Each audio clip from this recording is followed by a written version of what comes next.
यहाँ तक हमारा हो गया था। फीचर लेखन को निष्पक्ष रूप से अपना मत व्यक्त करना चाहिए जिससे पाठक और उसके विचारों से सहमत हो। इसके लेखन में शब्दों का चयन अत्यंत महत्वपूर्ण होना चाहिए। भाषा सहज और संप्रेषणीयता से पूर्ण होनी चाहिए। विषयानुकूल चित्र, कार्टून अथवा फोटो का उपयोग किया जाए तो फीचर और अधिक सुंदर, परिणामकारक यानी लोगों के पढ़ने के योग्य हो जाता है, क्योंकि जिसमें चित्र होते हैं उसको लोग ज्यादा ही पसंद करते हैं। कोई भी चीज पढ़ते वक्त जिसमें थोड़े चित्र, पिक्चर आदि होते हैं तो उसको लोग ज्यादा अच्छे और रुचिपूर्ण ढंग से पढ़ते हैं।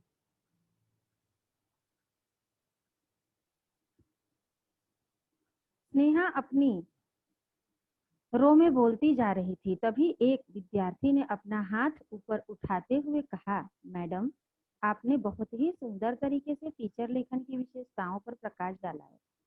अच्छा, तो आप लोगों को अब पता चला। आपका और कोई प्रश्न है? स्नेहा ने उन्हें आश्वासन कराते हुए कहा। आश्वासन देना मतलब विश्वास दिलाना। लड़की ने कहा बीच में, जब वो बोल रही थी कि आपने बहुत अच्छा फीचर लेखन पे हमको बताया, हर चीज सुंदर तरीके से समझाया है।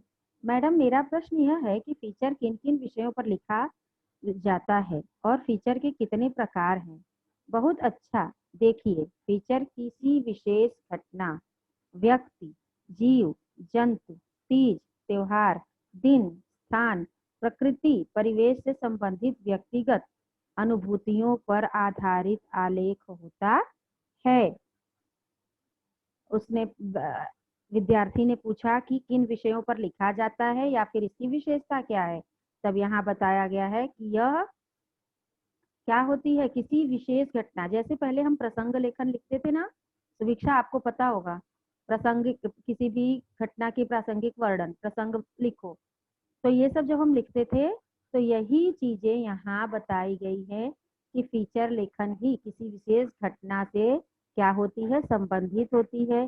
जीव जंतु के बारे में, तीज त्योहार के बारे में, दिन स्थान के बारे में, प्रकृति परिवेश से संबंधित सारे चीजों पर हम व्यक्ति के अनुभूति को लिख सकते हैं। इस आलेख को कल्पनाशीलता, सृजनात्मकता, कौशल के साथ मनोरंजक और आकर्षक शैली में प्रस्तुत किया जाता है। ये सारी घटनाओं के बारे में हम लिख सकते हैं और इसमें अपनी कल्पनाशीलता भी होनी चाहिए, सृजनात्मकता और नई नई चीजें भी लिखनी चाहिए। सिर्फ ये नहीं है कि जो उसके बारे में है वही चीज लिख दो, तो वो क्या होता है वह चीज हमें ज्यादा से ज्यादा पसंद नहीं आती। अब उसने अपने कल्पना के थोड़े भाव, थोड़े अलग के नए नए भावों को लिख देते हैं तो वह ज्यादा ही मनोरंजक, पढ़ने में हमें आकर्षक लगता है। स्नेहा ने सभी पर दृष्टि घुमाई, एक क्षण के लिए रुकी, फिर बोली, टीचर के अनेक प्रकार हैं। क्या है? फीचर के प्रकार वो बताने अब जा रही थी कि फीचर के कितने सारे प्रकार हैं। व्यक्तिपरक फीचर, सूचनात्मक फीचर, विवरणात्मक फीचर, विश्लेषणात्मक फीचर, साक्षात्कार फीचर, विज्ञापन फीचर। देखो, इतने सारे इसके प्रकार होते हैं। व्यक्ति पर लिखा जा सकता है, किसी सूचना पर। विवरणात्मक, कोई चीज विवरण करते हैं, हम देते हैं, उसकी विवेचना करते हैं, उस पे किसी का विश्लेषण करते हैं, उसकी विशेषताओं का उस पे लिख सकते हैं। इंटरव्यू पे लिख सकते हैं और विज्ञापन देते हैं। जैसे समाचार पत्रों में हर एक तरह के फीचर लेखन आते हैं। उसमें सूचना भी दी रहती है, व्यक्ति के बारे में भी लिखा रहता है, विवरण भी दिया रहता है, विज्ञापन भी रहता है, इंटरव्यू भी रहता है, बहुत सारी चीजें लिखी होती हैं। मैडम, हम जानना चाहते हैं कि फीचर लेखन करते समय कौन सी सावधानियां बरतनी चाहिए। उसी विद्यार्थी ने जिज्ञासावश प्रश्न किया। जिज्ञासा होती है ना किसी बारे में, जब हमको ज्यादा से ज्यादा जानकारी मिलने लगती है तो हमारी जिज्ञासाएं और उत्सुकता और बढ़ जाती है और हम सोचते हैं कि उसमें हमें अच्छी तरह से सारी जानकारी मिल जाए। आपका फीचर लेखन अधिकाधिक विश्वसनीय और प्रभावी बन सकता है। आपसे किसी विद्यार्थी को फीचर के विषय में कुछ और पूछना है। स्नेहा ने पूरी कक्षा पर एक नजर डाली, तभी एक विद्यार्थी ने अपना हाथ ऊपर उठाया। स्नेहा ने उससे प्रश्न पूछने के लिए कहा, मैडम, क्या आप फीचर लेखन की प्रक्रिया पर प्रकाश डालेंगे। प्रक्रिया इसकी क्या क्या होती है, इस पे आप प्रकाश डालेंगी क्या? हाँ हाँ, क्यों नहीं। फीचर लेखन की प्रक्रिया के मुख्य 3 अंग हैं। देखो, अब यह लिखा कैसे जाता है, इसके 3 अंग हैं, 3 प्रकार से यह लिख सकते हैं। विषय का चयन, सामग्री का संकलन और फीचर की योजना। ये सब चीज तो हम कोई भी चीज लिखते हैं, निबंध भी लिखते हैं तो भी हमें विषय विवेचन करना ही पड़ता है, उसका संकलन करते, मुद्दे संकलन करने ही पड़ते हैं और योजना पहले से बनानी पड़ती है कि हम क्या क्या लिख सकते हैं। अब पहला है विषय का विवेचन, चयन। फीचर लेखन में विषय का चयन करते समय इस बात का ध्यान रखना चाहिए कि विषय रोचक, ज्ञानवर्धक और उत्प्रेरित करने वाला होना चाहिए। चाहे हम किसी भी विषय पर लेखन कर रहे हैं, वह कैसा होना चाहिए?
ओके, अब देखो, जिस भी विषय का हम चयन कर रहे हैं लिखने के लिए फीचर लेखन में, उसमें क्या करते समय हमें विषय का चयन जब हम करते हैं तो हमारे पास यह चीज अवश्य होना चाहिए क्या, कि वह विषय कैसा है, उस विषय के बारे में हम कितने प्रभावी ढंग से लिख पाएंगे, कितना अच्छा उसमें हम लोगों को बता सकते हैं, और सबसे पहले उसमें ज्ञानवर्धक बातें कितनी हैं। यह सारी चीजें जब हम क्या करते हैं, अपने पास रखते हैं, तब हम उसे लिखकर दूसरों के साथ पास छोड़ सकते हैं। तो सबसे बड़ा चीज, पहला पॉइंट, विषय का चयन। ऐसे विषय का चयन करो जिसमें अच्छे से अच्छा लोगों को नॉलेज मिल सके, ज्ञानवर्धक भी हो, वो अच्छा विषय हो। कोई ऐसा विषय नहीं हो जिसको लोग पढ़ते ही क्या करें, समाप्त कर दें कि नहीं नहीं ये बहुत बोर हो रहा है, हमको ये नहीं पढ़ना है, इसमें क्या मिलेगा पढ़ के। ऐसा नहीं होना चाहिए। उत्प्रेरित करने वाला हो, उत्सुकता जगाने वाला होना चाहिए। जब उत्सुकता आती है मन के अंदर, कोई भी चीज जब हम पढ़ने लगते हैं तो मन के अंदर क्या होती है, उत्सुकता भर जाती है। क्यों भर जाती है? कि आगे क्या होगा, इसी तरह का लेख हमारे सामने प्रस्तुत होना चाहिए। इस विषय जिज्ञासा उत्पन्न करने वाला हो, जिज्ञासा उत्पन्न करे, उत्सुकता को आगे बढ़ाए। दूसरा क्या है, सामग्री का संकलन। फीचर लेखन में विषय संबंधी सामग्री का संकलन करना महत्वपूर्ण अंग है। उचित जानकारी और अनुभव के अभाव में लिखा गया फीचर नीरस सिद्ध हो सकता है। जैसा मैंने ऊपर बताया, फीचर लेखन में विषय की जानकारी बहुत महत्वपूर्ण होती है। जानकारी जरूरी से जरूर, किसी भी एक टॉपिक पे जब आप लेखन करते हो तो उसका पूरा पूरा जानकारी आपको होना आवश्यक है। अगर वो जानकारी नहीं हुई तो मुसीबत होती है, तो हम बिना जानकारी के कुछ भी लिखते चले जाते हैं, तो वह पाठकों के लिए अच्छा नहीं होता। कोई आपका फीचर लेखन फिर पसंद नहीं करेगा। तो इसलिए जब सामग्री संकलन हम करते हैं तो हमें उसकी अच्छाइयाँ क्या है, उसकी बुराइयाँ क्या है, उसका जीवन में प्रभाव क्या है, ये सारी चीजें जानकारी होनी चाहिए। जब ये सारी जानकारियां हमारे अंदर होंगी तब हम उसी एक टॉपिक को लिख सकते हैं और उसको प्रभावी बनाने के लिए उसके बहुत सारे अंगों को उसमें समाहित कर सकते हैं। उचित जानकारी और अनुभव के प्रभाव में लिखा गया फीचर नीरस सिद्ध हो सकता है। विषय से संबंधित उपलब्ध पुस्तकों, पत्र पत्रिकाओं में सामग्री जुटाने के अलावा बहुत सी सामग्री लोगों से मिलकर कई स्थानों पर जाकर जुटानी पड़ती है। देखो, कभी कभी आपको प्रोजेक्ट भी ऐसा मिलता है कि जाओ दूसरे से मिलकर ऐसा ऐसा करो, कोई ऐसा टॉपिक रहे जो बिना किसी से पूछे, बिना किसी के इंटरव्यू के कंप्लीट नहीं होता। तो फीचर लेखन में भी ऐसा बताया गया है कि विषय से संबंधित उपलब्ध पुस्तकों, पत्र पत्रिकाओं, कभी कभी पुस्तकों में पढ़ के उसकी जानकारी, कभी समाचार पत्रों में पढ़ के उसकी जानकारी, कभी कभी हमें दूसरों से बातें करके दूसरों का इंटरव्यू लेके उसकी जानकारी इकट्ठी करनी पड़ती है और बहुत सारे स्थानों पर जाना पड़ता है। स्थानों पर जाना, यहाँ वहाँ की प्राकृतिक पर्यावरण, उसकी संस्कृति, उसके जीवन यापन की जो भी व्यवस्थाएं है, जैसा भी है, जिस विषय पे आप लिख रहे हो, अगर उस स्थान के बारे में, संस्कृति के बारे में वहाँ वहाँ के आपको लिखना रहेगा तो आप कैसे लिखोगे? उसके बारे में आपको जानकारी अच्छी तो लेनी ही पड़ेगी। तो ये सब चीजें बहुत ज्यादा जरूरी होती है। फीचर योजना, फीचर लिखने से पहले फीचर का एक योजनाबद्ध ढांचा बनाना चाहिए। भाषा, सबसे बड़ी हिंदी भाषा ऐसी है कि हिंदी भाषा को एक स्टेप बाय स्टेप लिखना पड़ता है। कोई भी चीज, कोई भी वाक्य कहीं भी हम नहीं लिख सकते हैं, अर्थ गड़बड़ हो जाता है। इसलिए किसी भी विषय को विवेचन करने के लिए, अच्छी तरीके से समझने के लिए भाषा में हमें क्या करना पड़ता है? भाषा में हमें अच्छी तरह से उसका ज्ञान होना जरूरी है और ज्ञान के अलावा उसमें योजना होना चाहिए। योजनाबद्ध तरीके से, स्टेप बाय स्टेप तरीके से जब वो लिखा रहेगा, विचारों की ये टॉपिक जो लिए हो उसकी शुरुआत, उसका मध्य, देखो हमने जब पीछे उसके मुद्दों पे पढ़ा भी है, उसके बाद उसकी विषय विवेचना, प्रभाव उत्पादकता कि उसके प्रभाव कितने हैं, और ये सारी चीजें जब रहती हैं तब वह पढ़ने में और भी अच्छा लगता है। आपने इस मंतव्य के साथ अपने इस मंतव्य के साथ स्नेहा विद्यार्थियों की जिज्ञासा देखना चाह रही थी। तभी एक विद्यार्थी का ऊपर हाथ उठा तथा स्नेहा को दिखाई दिया। स्नेहा ने उसे उस प्रश्न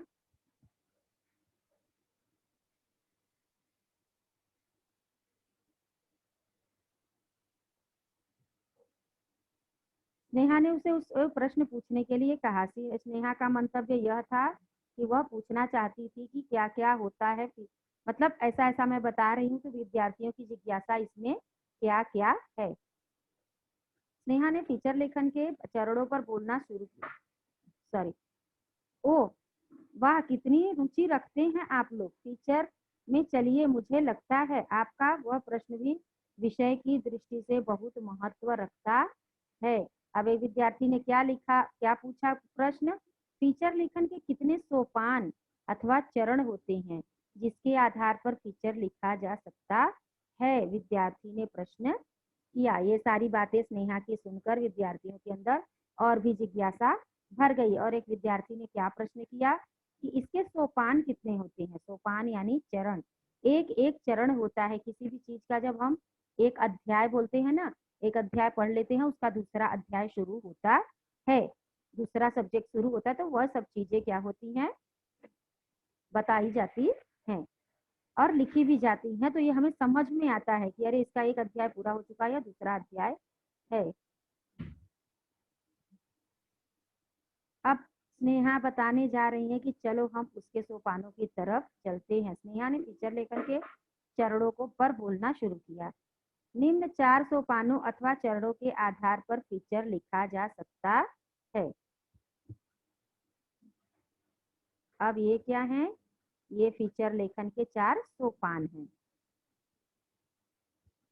जिज्ञासा जागृत होती है और पाठक अंत तक फीचर से जुड़ा रहता है। फर्स्ट, सेकेंड वन, विवरण अथवा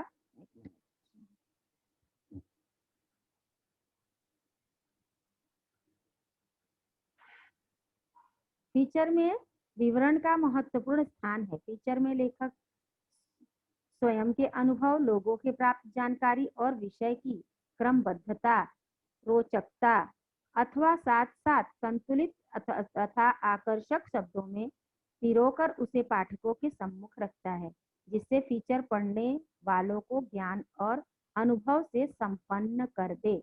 विवरण अथवा मुख्य अब इसमें क्या होता है, इसमें यह होता है फीचर विवरण का महत्वपूर्ण स्थान है। इसमें सिर्फ अपने अनुभवों के बारे में, लोगों से प्राप्त जानकारी, जब हम उस विषय पर लिखने जाते हैं तो हमारे पास उसके लिए कितने अनुभव हैं, हमें क्या करना पड़ता है, उसकी क्रमबद्धता को लिखने के लिए हमें दूसरों से भी जानकारी लेनी पड़ती है और लिखते समय उसमें रोचकता और साथ साथ संतुलित तथा आकर्षक शब्दों में पिरोकर, संतुलित शब्द होने चाहिए और शब्द आकर्षक होने चाहिए, जो कि हमें क्या करे और आगे की तरफ जिज्ञासापूर्ण पढ़ने के लिए प्रेरित करे। पाठकों के सम्मुख रखना चाहिए, जिससे फीचर पढ़ने वाले को अनुभव से संपन्न, उसमें ऐसे अनुभवी बातें लिखनी चाहिए कि फीचर पढ़ने वाला भी अनुभव से संपन्न हो जाए, उसे भी ऐसा लगे कि आज तक का मेरा बड़ा अच्छा अनुभव था, यह सब अच्छे अच्छे अनुभव प्राप्त हो रहे हैं। इसलिए पढ़ते समय तब पाठकों के मन में क्या होता है, जिज्ञासा उत्पन्न होती है और वो अधिक से अधिक पढ़ते हैं। उपसंहार, यह अनुच्छेदन संपूर्ण फीचर का सार अथवा निचोड़ होता है। इसमें फीचर लेखन फीचर का निष्कर्ष भी प्रस्तुत कर सकता है अथवा कुछ संतुलित प्रश्न पाठकों के ऊपर छोड़ा जा सकता है। उपसंहार होना चाहिए, जिससे विषय से संबंधित पाठक को ज्ञान मिल जाए और उसकी जिज्ञासा भी बनी रहे।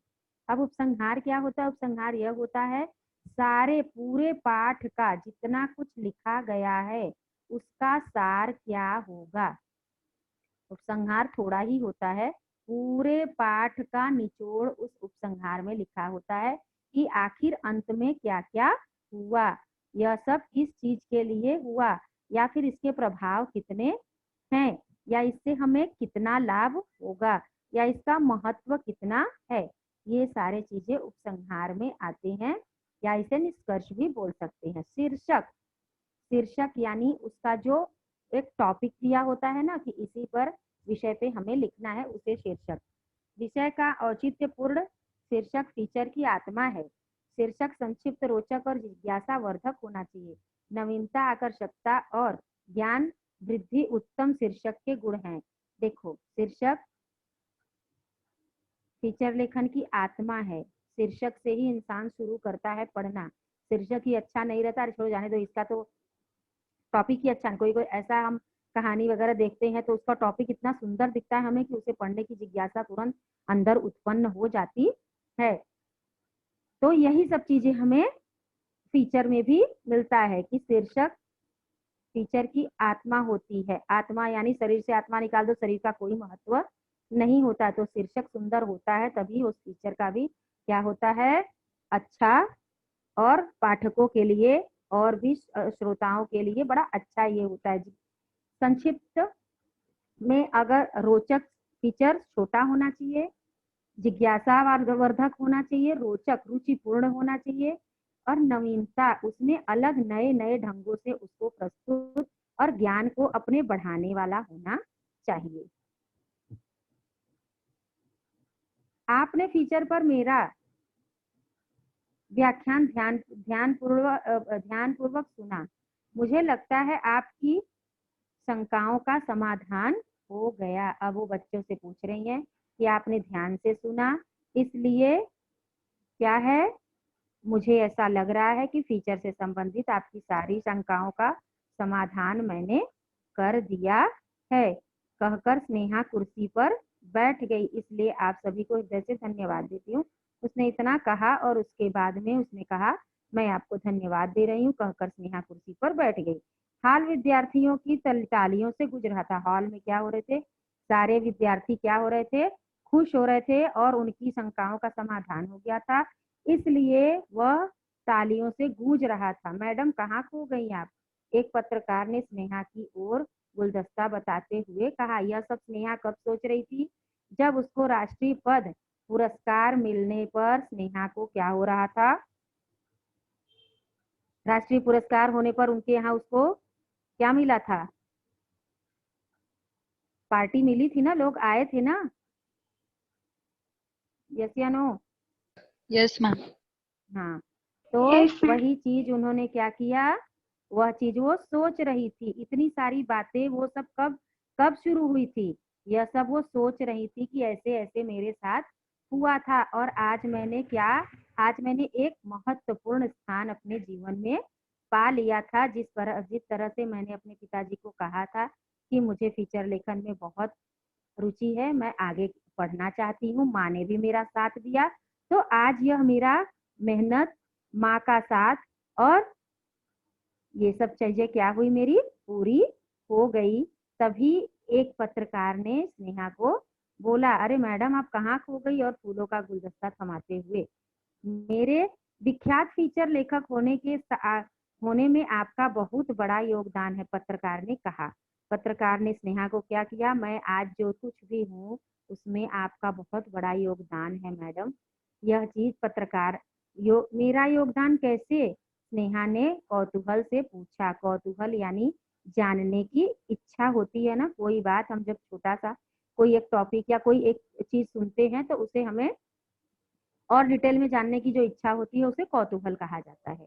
मैडम, आपने 10 वर्ष पूर्व फीचर लेखन पर जो रसास्वादन किया था, व्याख्यान किया था, उसमें 2 महत्वपूर्ण प्रश्न पूछने वाला विद्यार्थी मैं ही था। देखो, जो चीज वो सोच रही थी वही विद्यार्थी वो पत्रकार के रूप में आज उनको गुलदस्ता देने के लिए आया था। जो प्रश्न मैं पूछा था वही विद्यार्थी हूँ मैं मैडम, इसलिए मैं आपको अपना प्रेरक मानता हूँ। आपकी ही प्रेरणा से, आपके ही योगदान से आज मैं इतना बड़ा अच्छा पत्रकार बन सका हूँ। उस पत्रकार की आंखों में कृतज्ञता का भाव था। कृतज्ञता यानी जानते हो, किसी दूसरे का जो हम उपकार समझते हैं अपने मन में कि अरे नहीं, इनका इतना बड़ा उपकार है हमारे लिए, यह कृतज्ञ हो जाता है इंसान, उसके नीचे झुक जाता है, विनम्र हो जाता है। स्नेहा अवाक सी खड़ी थी। अवाक होना मतलब आश्चर्यचकित हो जाना। अवाक खड़ी थी। हॉल में तालियों की गूंज बढ़ती जा रही थी। हॉल में क्या हो रहा था? तालियों की गूंज बढ़ रही थी। और स्नेहा क्या हो रही थी? अवाक आश्चर्यचकित खड़ी थी कि मेरा ही पढ़ाया हुआ स्टूडेंट आज मेरे सामने एक सफल पत्रकार बनके खड़ा है। तो समझा आप लोगों को फीचर लेखन अच्छी तरीके से? Yes Sudiksha ma'am. कल आप Yes, नहीं ma'am. थी? कल नहीं थी मैम। हाँ, तो थोड़ा सा आपको आगे का नहीं समझा होगा, उसको मैं आपको बता दूंगी। मैम। अच्छे फीचर लेखन की विशेषता क्या है? देखो, अच्छा फीचर जब हम लिखते हैं कोई किसी एक टॉपिक पे, तो उसमें विशेष बातें क्या क्या होनी चाहिए? मनोरंजकता। देखो, मनोरंजकता, उसमें मनोरंजन करने वाली बातें। कोई भी अगर आप किसी भी टॉपिक पे लिख रहे हो, सिर्फ आप अपने एक ही मतलब सपोज एक उदाहरण लो, जब आप टीवी सीरियल देखते हो उस पे एक ही टॉपिक पे बहुत बहुत सारा एपिसोड जब दिखाते हैं तो क्या होता है, हम बोर होने लगते हैं, अरे छोड़ो ना, ये तो एक ही चीज को कितनी दिन से एपिसोड में ये घसीटे चला जा रहा है, अब देखने का मन ही नहीं करता है। तो उसमें जब कुछ अलग अलग आते रहते हैं तो ये चीजें हमें क्या होती है, उत्सुक करती हैं कि नहीं नहीं अब इसमें कुछ अलग आने वाला है। तो इसलिए हम क्या होते हैं, उत्सुकता से भर जाते हैं देखने के लिए। यही चीज फीचर लेखन की विशेषता होती है। मनोरंजकता उसमें ज्यादा से ज्यादा होनी चाहिए। अगर एक अध्याय लोगों ने पढ़ा तो उसमें ऐसा लिखना चाहिए कि दूसरा अध्याय पढ़ने के लिए क्या हो, वह मजबूर हो जाए। तर्क संगतता, तर्क संगत बातें होनी चाहिए, तर्क वितर्क होना चाहिए, किसी एक शब्द पे एक टॉपिक पे तर्क होना चाहिए और अच्छे तरीके से होना चाहिए। ज्ञानवर्धकता, जिसे पढ़ के कोई ऐसा ना हो कि ऐसे ही मनोरंजन के लिए हम पढ़ लिए, नहीं, मनोरंजन के साथ साथ इंसान की तार्किक कुशलता बढ़ाने वाले गुण भी होने चाहिए। और तीसरा क्या है? ज्ञानवर्धकता, ज्ञानवर्धक बातें भी उसमें होनी चाहिए। जब ज्ञानवर्धक बातें होती हैं तो वह ज्यादा सुंदर, हमें ये होता है कि हमारा पढ़ना क्या हुआ, सफल हो गया। आज के तनाव भरी जिंदगी में या व्यस्तता भरी जिंदगी में लोगों के पास इतना वक्त नहीं होता कि वह किसी चीज को पढ़े। आजकल तो इंसान खुद ही अपने काम को कितना शॉर्ट बना ले, नेट पे सर्च कर ले, कंप्यूटर पे ये कर ले, फटाफट काम हो जाए। जिंदगी रेस की तरह भाग रही है, तो उसमें ऐसा न हो कि वो इंसान को पढ़ के ये पछतावा हो कि आखिर मैंने अपना समय क्यों बर्बाद किया। इसलिए क्या होना चाहिए, उसको पढ़ने के बाद उसके अंदर यह विचार और भाव आने चाहिए कि नहीं, जो समय मैंने इसको पढ़ने में गंवाया वह मेरा क्या हुआ, मुझे इससे बहुत सारे ज्ञान की बातें मिली, सीखने को बातें मिली। मानवीय गतिशीलता, उसमें गतिशीलता होनी चाहिए, एक ही जगह एक ही टॉपिक को घुमा घुमा कर लिखना नहीं चाहिए। गतिशील आगे की तरफ जब बढ़ता है लेखन तो उसमें क्या होना चाहिए, अलग अलग बातें आ जानी चाहिए। अलग अलग बातें रहेंगी तभी हमें पढ़ने को क्या होता है, अलग अलग रुचि बढ़ती है। मानवीय रुचि पर आधारित, ये क्या होता है, मानवीय रुचि पर, मानव की रुचियों को ध्यान में रखकर फीचर लेखन करना चाहिए। और मानव कैसा है, मानव का स्वभाव बड़ा चंचल होता है, तो इसलिए इस तरह से लिखो कि उसको पसंद आ जाए। क्योंकि हमारा लेख हमारे ऊपर निर्भर नहीं होता है, वो पाठकों के ऊपर निर्भर होता है कि हमारा लेख कितना सुंदर है। हम तो चाह के बहुत अच्छे और सुंदर तरीके से उसको लिखते हैं, लेकिन ऐसा जब पढ़ के लोग कहें तब हमारा क्या होता है, लेखन सिद्ध हो जाता है और हम अपने आप को धन्य समझने लगते हैं कि आज मेरा कार्य पूर्ण हुआ। जैसे स्नेहा ने क्या किया, राष्ट्रीय सम्मान पुरस्कार जब उसको मिल गया तो उसने सोचा कि आज मेरी मेहनत सफल हो गई। रोचकता, रोचकता होनी चाहिए, पढ़ते जाओ रुचि बढ़ती जाए।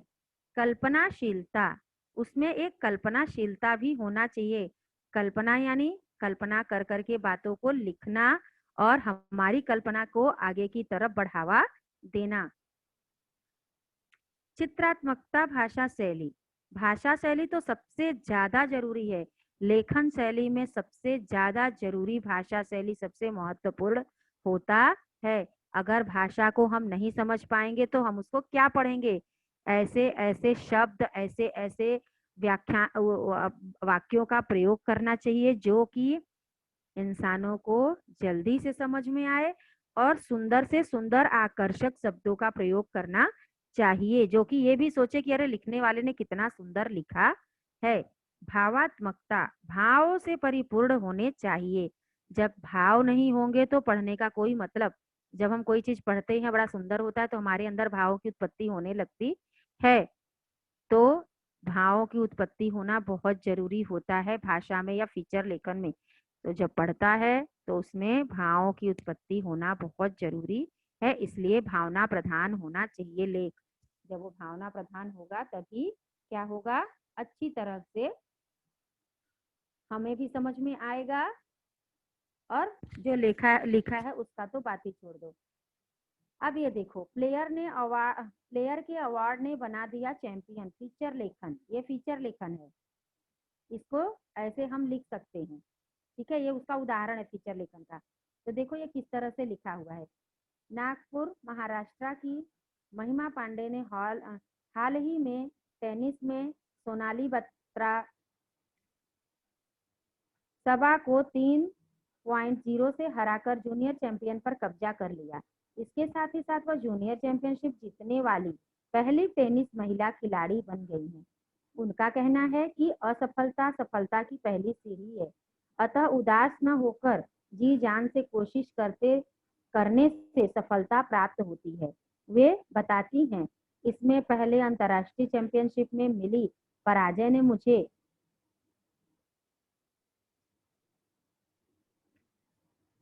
पागल प्लेयर का अवार्ड मिला था। इसी अवार्ड ने मुझे बेहतर खेलने के लिए प्रेरित किया। एक मिनट,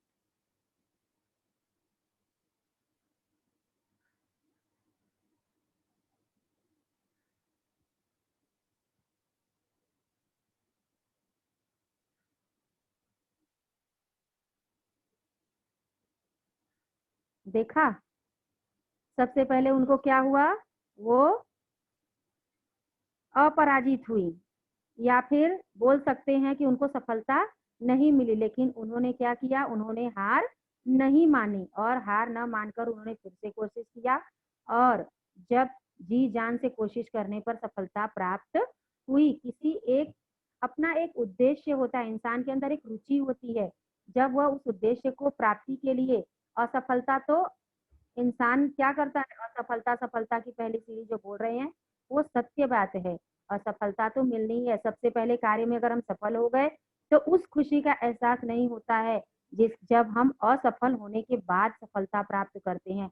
दुखों के बाद सुख जब आता है तो उस सुख का क्या होता है, हमें ये अनुभव होता है कि इसको सुख कहते हैं।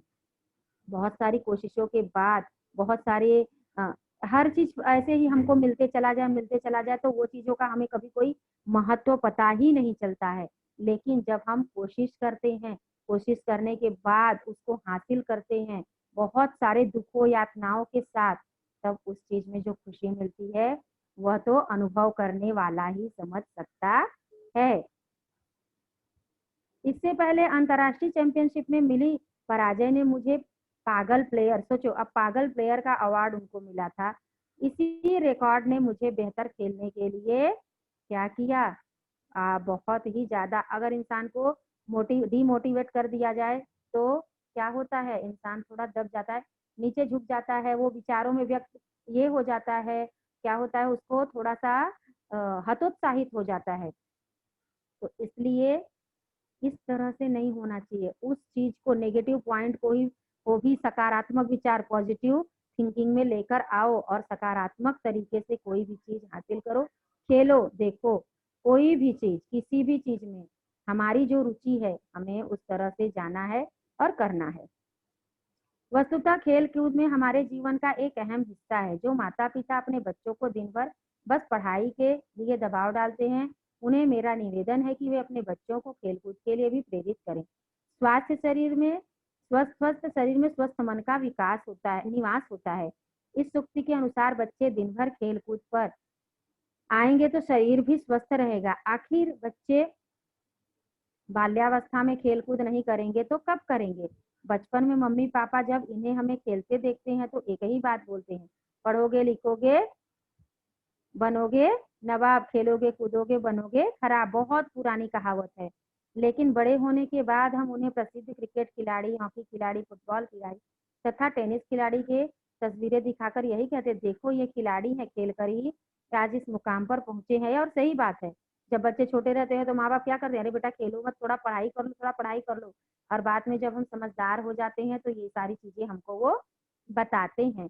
देखा जाए तो खेलकूद आज सफल कैरियर के रूप में सामने आ रहे हैं, जिनमें नाम भी है, दाम भी है।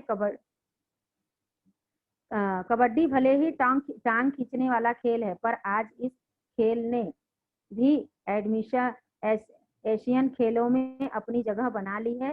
खेल चाहे जो भी व्यक्ति को स्फूर्ति प्रदान करता है। मेरी भांजी रिया का कद छोटा था, डॉक्टरों ने भी उसे बैडमिंटन और बास्केटबॉल खेलने की सलाह दी। Boxing athletics